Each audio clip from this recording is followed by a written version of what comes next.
Cada vez mais a tecnologia marca presença e se torna imprescindível na prática médica e no desenvolvimento da aplicação dos cuidados de saúde. Vamos falar de telemedicina nesta primeira parte do nosso programa. É meu convidado João Pereira, é técnico de cardiopneumologia e mestre em engenharia da saúde. Bem-vindo, João. Muito obrigada por estar connosco aqui no consultório. Então, daqui a pouco vamos dar início a esta conversa. Fica a saber então o que é a telemedicina e que vantagens é que traz aos doentes e não só. Vamos já perceber então no decorrer desta primeira parte.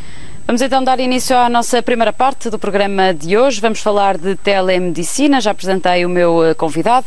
João, obviamente que vamos então começar por descrever o que será a telemedicina, que eu acho que podemos todos entender que se trata de algo que é feito à distância, por assim dizer. Sim, o conceito é mesmo esse, é que é a prestação de cuidados da saúde, cuidados clínicos, à distância, neste caso do doente. Nos últimos tempos existem podemos dizer cinco áreas de intervenção da telemedicina. Uma delas é a teleconsulta, que já se fazem alguns exemplos aqui em Portugal, que é com alguma relevância, algum peso.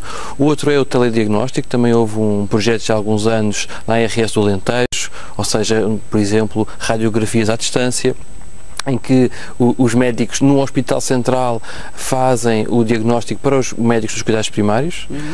Depois temos a teleformação, isso é uma questão de haver formação quer das academias para os hospitais à distância, sem que o médico ter que se deslocar e perder tempo nessa deslocação, quem diz médicos, diz enfermeiros e outros profissionais de saúde.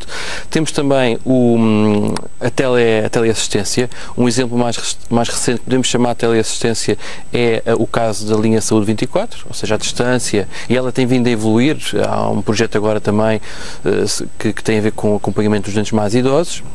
E, por último, aquela que tem mais tecnologia associada e onde tem havido maiores desenvolvimentos tem a ver com a telemetrização, muito à custa do avanço das telecomunicações. Obviamente, estamos todos a acompanhar. Exatamente. Até porque estas experiências de telemedicina cá em Portugal já contam com aproximadamente 15 anos. O que é que tem o que é que tem vindo a desenvolver ao longo destes 15 anos? O maior projeto e que tem mais tempo é um projeto nos hospitais universitários de Coimbra, que tem a ver com a cardiologia pediátrica, onde este serviço faz formação, quer telediagnóstico com países dos PALOPs, chamados PALOPs, quer com as ilhas, quer com Madrid. É o projeto com maior relevância. Nos últimos tempos, a evolução não tem sido tão boa como nós queremos em Portugal, muito à custa, até à data, nos últimos anos não, mas muito à custa, o lento progresso tem havido com a telecomunicação, com as redes muito lentas, porque nós em casa temos uma internet que flui muito bem, não é? Ou temos o telemóvel que tem internet em qualquer lado, mas os hospitais hoje têm estruturas ainda antigas. E esse foi nós chamamos o gargalo da garrafa, que temos muita tecnologia, mas depois no hospital onde queremos fazer chegar a informação, ela não flui da forma mais eficiente. Mas tem evoluído e creio que nos últimos tempos tem-se provado eficiência noutros países, com boas práticas, e creio que vamos ter alguns resultados. Portanto, podemos dizer que o grau de sofisticação deste projeto, desta telemedicina, pode ir de um simples telefonema até, sei lá, uma videoconferência daqui para o outro lado do mundo? Eu às vezes dou um exemplo que a telemedicina, no seu conceito, já existe há muito tempo. Por exemplo, em cenários de guerra, quando havia alguém que tinha um problema, não havia médicos para todos, mas havia um mensageiro. O mensageiro levava a mensagem ao médico de campanha, dizia quais eram os sinais e os sintomas, e esse mensageiro retornava, quer com informação de diagnóstico, quer com fármacos para fazer ou seja, havia uma prescrição à distância. Por isso, os exemplos já existem. Não sei se respondi à pergunta, eu agora fui dar o exemplo. Não, mas sim, o que nos quer dizer é que forma de tratar à distância já é utilizada, é uma prática de há muitos e muitos anos, e obviamente que a tecnologia veio agora permitir que se faça de outra forma. Vamos perceber quem é que pode usufruir deste serviço, e vamos nos centrar mais na sua área, na cardiopneumologia, e perceber também de que forma é que os doentes respiratórios podem então usufruir desta telemedicina. Como eu disse, dei o exemplo de Coimbra. A telemedicina em Portugal tem vivido custa de projetos de pilotos, pessoas que querem fazer diferença e então iniciam projetos muito localmente, às vezes sem apoio estatal, mas no último ano, desde maio, que existe um piloto a decorrer a nível nacional na área de doença pulmonar obstrutiva crónica. A DPOC. Exatamente. Podemos dizer que a DPOC é talvez a doença respiratória que mais Portugal. Com maior peso, porque é a nossa terceira causa de mortalidade, logo a seguir às doenças cardiovasculares e às neoplasias, que também têm subido, mas certo. É a terceira causa de morte. Vamos só perceber então rapidamente, eu acho que os telespectadores que seguem o consultório já sabem muito bem o que é a doença pulmonar obstrutiva crónica, falamos dela aqui muitas vezes, mas nunca é demais relembrar. Vamos então explicar rapidamente do que é que estamos a falar. Olhando mesmo para o nome, é uma doença obstrutiva do pulmão, das vias aéreas, que condiciona muitas vezes falta de ar, tosse, expectoração e que vai progredindo, é uma obstrução crónica que vai evoluindo ao longo da vida e que não tem cura. E que traz, obviamente, consigo muitas limitações ao doente. Sim, porque tudo o que seja para nós, por exemplo, existem doentes que ficam cansados com a lavar a cara de manhã. Um exercício banal, não é? Para nós é uma coisa cotidiana, para eles é um exercício muito difícil, uma maratona. E alguns deles necessitam de outras ajudas técnicas, nomeadamente a oxigenoterapia, mas há uma evolução da doença e que a limitação é uma característica muito importante nestes doentes. Não quero demais também relembrar, João, as causas que estão por trás desta doença, porque muitas delas são evitáveis. Sim, a maior parte dos doentes são fumadores.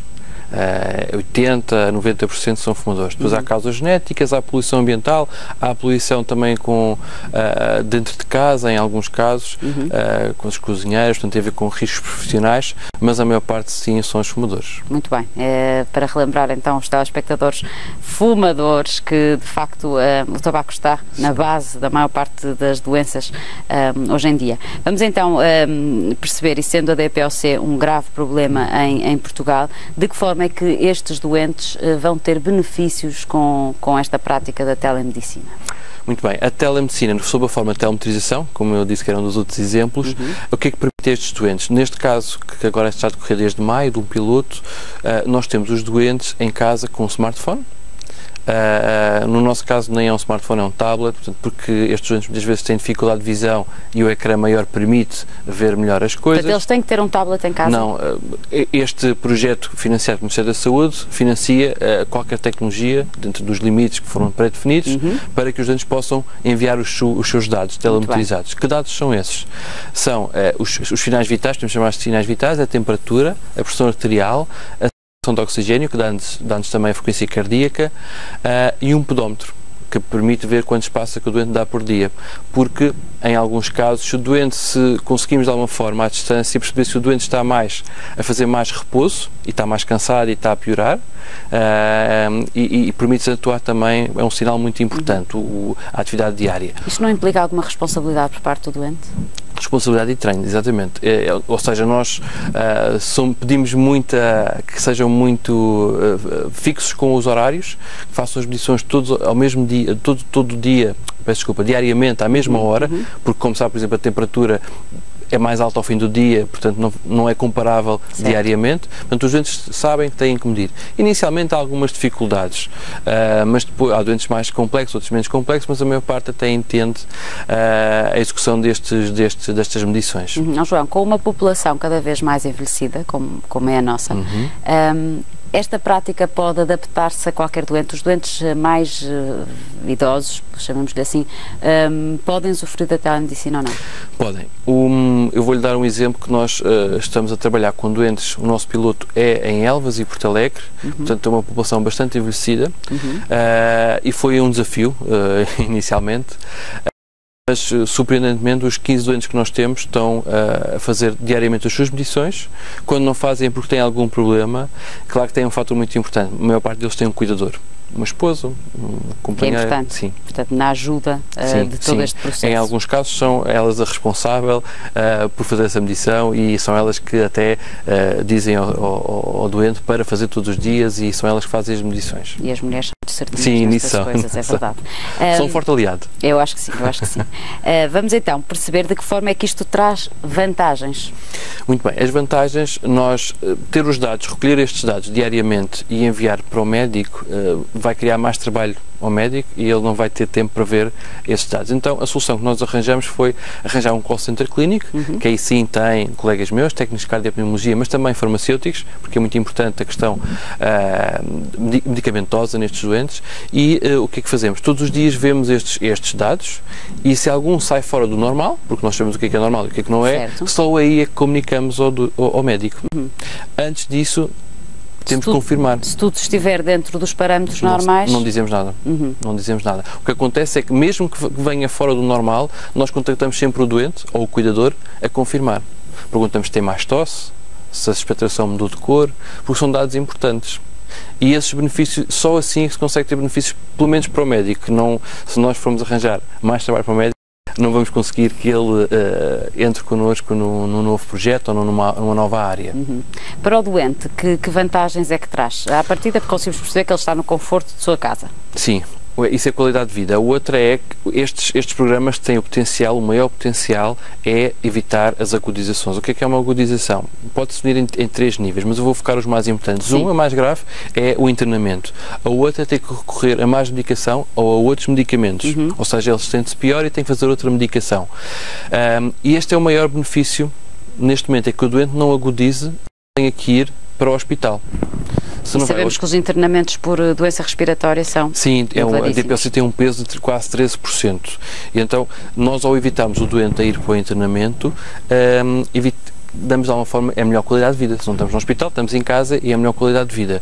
Outra das vantagens é que nós, como vemos estes dados diariamente, antes do doente ter até sintomas, nós conseguimos perceber que há alguma alteração e atuamos de uma forma precoce. Mesmo que o doente tenha que ir para o hospital, quando vai, a duração do internamento é sempre inferior. Porquê? Porque vai mais cedo, não vai tão tarde, pior. Portanto, é um diagnóstico feito precocemente pode fazer... Esse é o maior benefício para o doente. Há outro também, chamamos de benefício, mas o doente não tem consciência dele, que é o que chamamos a capacitação do doente e a educação do doente. Ou seja, o doente começa a medir aqueles parâmetros diariamente e começa a perceber que ele sabe que quando a temperatura sobe, está com febre, se a expectoração alterou, quer dizer que está a ficar pior, e automaticamente ele começa a reconhecer os sinais da sua própria doença. E isso é muito importante nestes doentes. Mesmo que de hoje para amanhã os doentes deixem de participar neste piloto, eles vão saber reconhecer os sinais de uma forma mais precoce do que anteriormente. Obviamente que o nosso Serviço Nacional de Saúde também vem beneficiar com a telemedicina.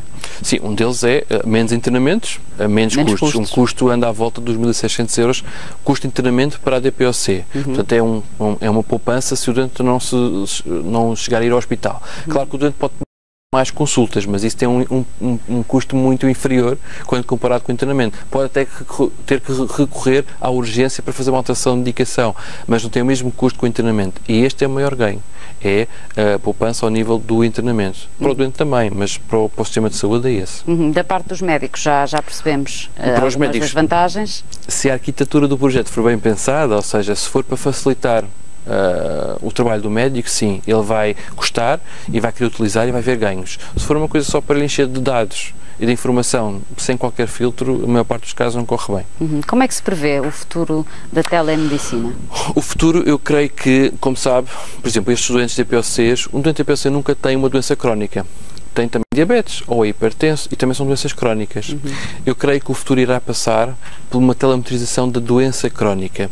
Há um doente que vai ter estes aparelhos para medir determinados sinais, o outro da diabetes vai ter outros equipamentos, mas o programa é todo o mesmo. É evitar que o doente tenha agudizações e reconhecer precocemente essas agudizações. Por isso eu creio que seja mais do ponto de vista da doença crónica, essa será a evolução. Claro que depois a tecnologia também depende muito dos smartphones, aplicações. Eu creio que num futuro muito próximo as pessoas já estejam mais familiarizadas com o smartphone e seja mais fácil educá-las nestas ferramentas e elas próprias vão querer ter a telemetrização, porque, como sabe, muitos fornecedores de aplicações, a Apple e o Android, já têm aplicações na área da saúde, em que as pessoas fazem medições e registam. Portanto, esta faixa etária mais jovem irá evoluir. Principalmente se fumar, irá depois ter um benefício quando quisermos implementar um projeto desta envergadura. Os benefícios parecem bastante evidentes, mas obviamente que, como em tudo, existem sempre alguns pontos críticos, digamos assim. Podemos estar a desumanizar, por assim dizer, a relação doente-médico. Aquela questão velha que se falava, que antigamente os médicos eram quase da família. Esta relação humana pode perder-se com tudo isto? Eu não creio. Eu acho que para o doente, há doentes que gostam, evidentemente, de falar com o médico e de ir muito às consultas e consomem as consultas. Porque... Esta questão também pode não implicar que isso deixe de acontecer. Sim, não, continua a haver. O que acontece é que é muito mais cedo, muitas vezes até mais cedo do que eles pretendem. O que nós queríamos era que, em vez de ser, no futuro próximo também, que em vez de ser o central, distrital, que siga estes doentes neste projeto, que seja os médicos de família, porque a distância para o doente também é muito mais fácil. Um doente, se calhar em Elvas, tem que percorrer 50 km para ir ao Hospital Central, quando podia percorrer 2 km para ir ao Centro de Saúde. Esta poderá ser também uma mudança de paradigma importante nestes projetos. A desumanização, eu não creio que isso aconteça. Naquilo que nós estamos a fazer, os nossos doentes até gostam, porque já dizem logo, a menina já me está a ligar hoje porque tem alguma coisa alterada, não é? Portanto, essa relação continua... Sim, continua, é transportada para outro profissional de saúde, não é? Mas eles sabem que e sentem-se seguros porque alguém está a ver os dados.